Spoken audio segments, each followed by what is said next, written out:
Hello नमस्कार दोस्तों।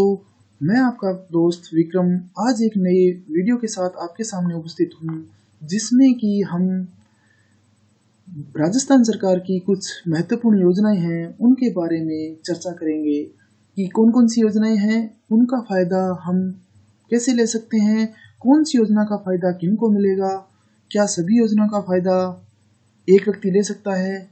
उस आधार पे हम इन विषयों पे चर्चा करेंगे। तो उसके अंतर्गत हम बात करते हैं सामाजिक विभाग राजस्थान सरकार की कुछ योजनाएं जो कि इस प्रकार से हैं। एक नंबर पर सामाजिक सुरक्षा पेंशन योजना, सेकंड उत्तर मैट्रिक छात्रवृत्ति योजना, थर्ड पालनहार योजना, fourth unique disability ID card योजना, फिफ्थ राजस्थान सिलिकोसिस नीति 2019, 6 नंबर पे मुख्यमंत्री कोरोना सहायता योजना, 7 नंबर पे मुख्यमंत्री कोचिंग अनुपति योजना, 8 नंबर पर अंबेडकर डीबीटी वाउचर योजना, 9 नंबर पर मुख्यमंत्री कन्यादान योजना, 10 नंबर पे मुख्यमंत्री विशेष योगजन सब रोजगार योजना। ये कुछ योजनाएं जो मैं आपके लिए छांट कर लेकर आया हूँ।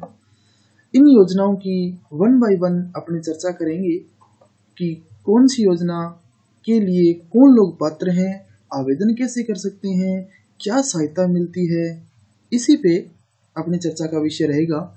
तो आज के लिए अपने सामाजिक सुरक्षा पेंशन योजना जो है उस पे चर्चा करते हैं कि ये क्या है, कैसे इसका फ़ायदा ले सकते हैं, कौन कौन इसका फ़ायदा ले सकता है, उसके बारे में। तो इसके लिए जो पात्रता है वो इस प्रकार से है कि सामाजिक सुरक्षा पेंशन योजना जो अपनी है,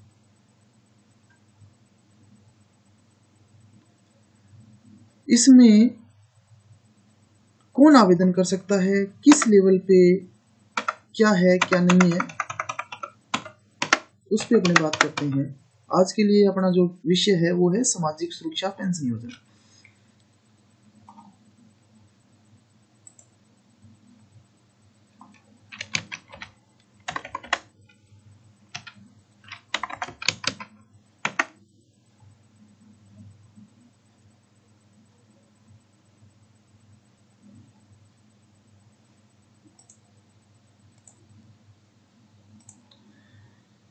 सामाजिक सुरक्षा पेंशन योजना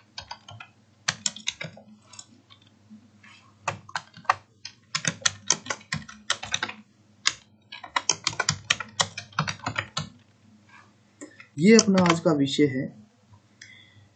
इसमें कौन कौन सी पेंशन है और किस आधार पे इनको डिवाइडेशन किया गया है उस पर अपनी चर्चा करते हैं। सबसे पहले इसके अंदर आती है बुढ़ापा पेंशन, 2 नंबर पे जो बात आती है विधवा पेंशन, 3 नंबर पे विकलांगता पेंशन। चलो अपने चलते हैं इस विभाग की मेन वेबसाइट पर जहां कि हम अच्छे से इसको समझ सकें।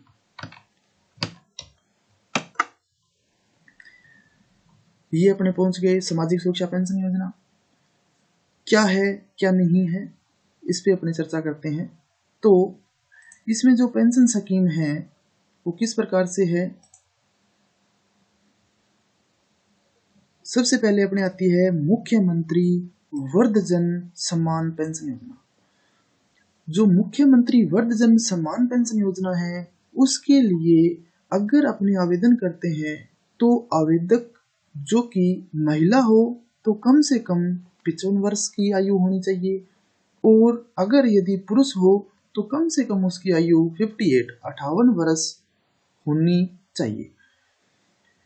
इसमें वार्षिक आय की सीमा क्या रखी गई है कि इससे अगर आपकी आय ज़्यादा हो तो आपको पेंशन नहीं दी जाएगी। इसमें बताया गया है कि अगर आपकी आय या आपके परिवार की आय, परिवार मतलब कि आपका जो राशन कार्ड बना हुआ है उसमें जो फैमिली मेंबर हैं उन सब की आय को ऐड करके ये आय बताई गई है, जिसमें बताया है कि अगर आपके परिवार की वार्षिक आय 48,000 रुपये से ज़्यादा है तो आप इस पेंशन के लिए पात्र नहीं हैं। अब इसमें पेंशन के रूप में सहायता क्या मिलती है। इसमें सहायता मिलती है कि अगर आपकी आयु महिला के लिए 55 वर्ष और पुरुष के लिए 58 वर्ष जिसमें ये पेंशन शुरू होती है, उससे शुरू करते हुए 75 वर्ष की आयु तक, चाहे महिला हो चाहे पुरुष हो, 750 रुपये प्रति माह राशि दी जाती है। जब 75 वर्ष की आयु पूर्ण हो जाए तो उनकी जो पेंशन की राशि है उसको बढ़ाकर 1000 रुपये कर दिया जाता है। ये है मुख्यमंत्री समान पेंशन वर्जन पेंशन योजना है उसके बारे में। उसके बाद है विधवा पेंशन या एकल नारी समान पेंशन योजना।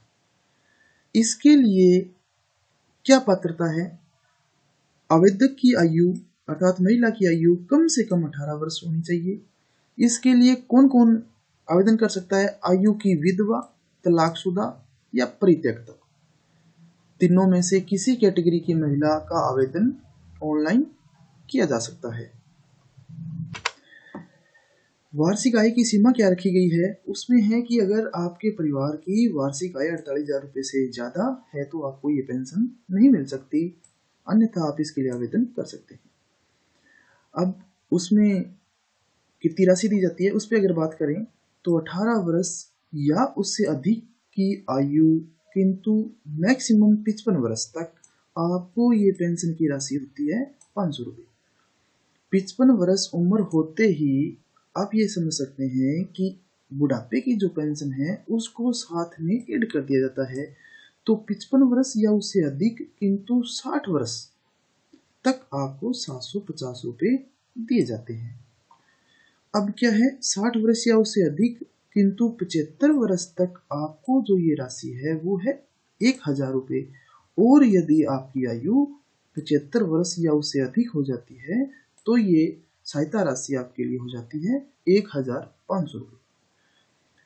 अब तीसरी पेंशन जो है उसके लिए अपने बात करते हैं, मुख्यमंत्री विशेष योग्यजन सम्मान पेंशन योजना।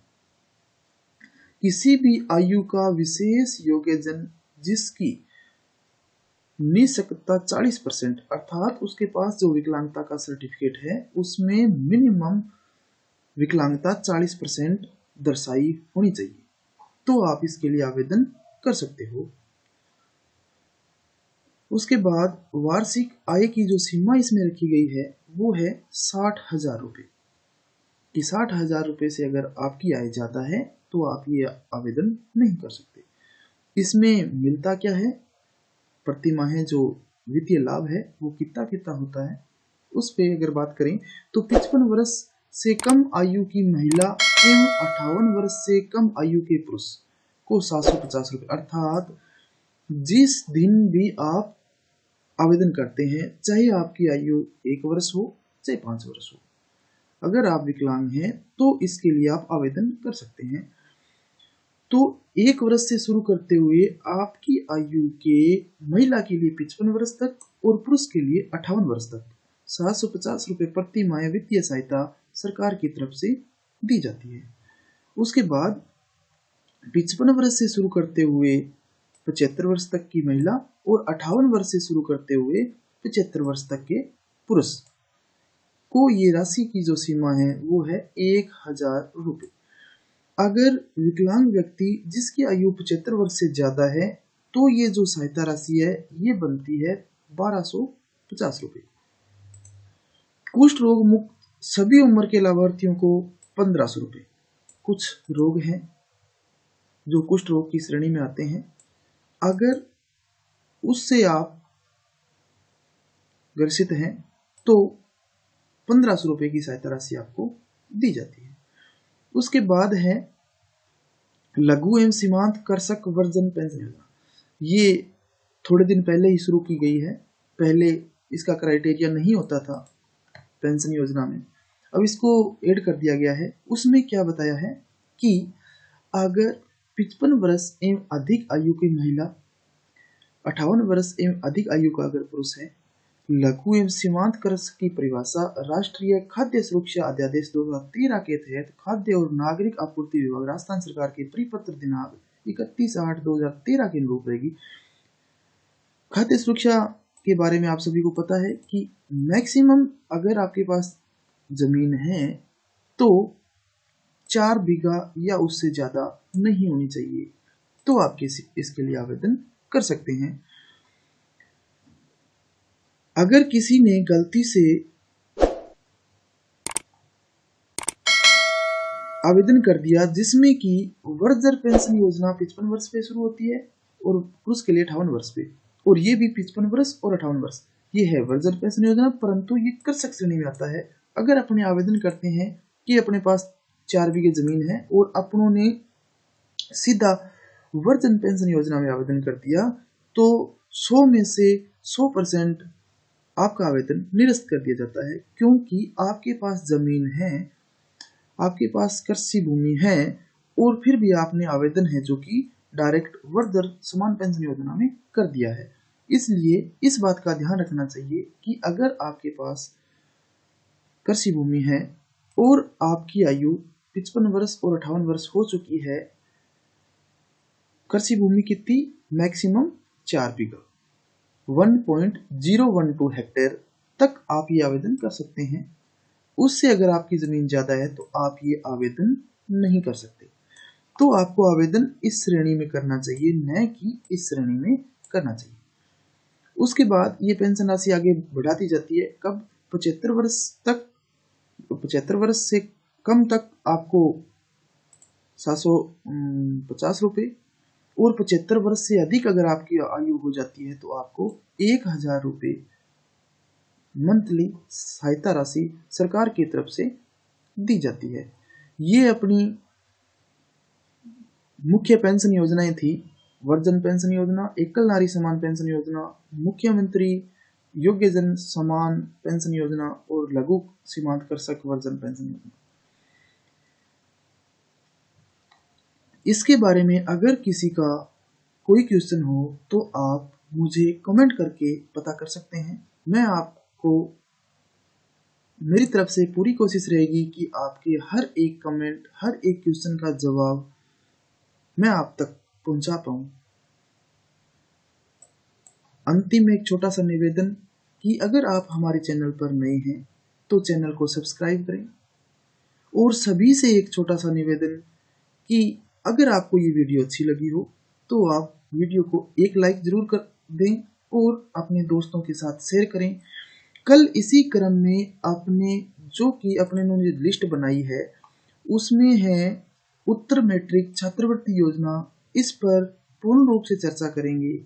क्या कागजात लगते हैं, कब आवेदन कर सकते हैं, कौन कौन कक्षा का विद्यार्थी इसमें आवेदन कर सकता है, उस पे अपने कल चर्चा करेंगे। तो बने रहिए हमारे साथ। धन्यवाद।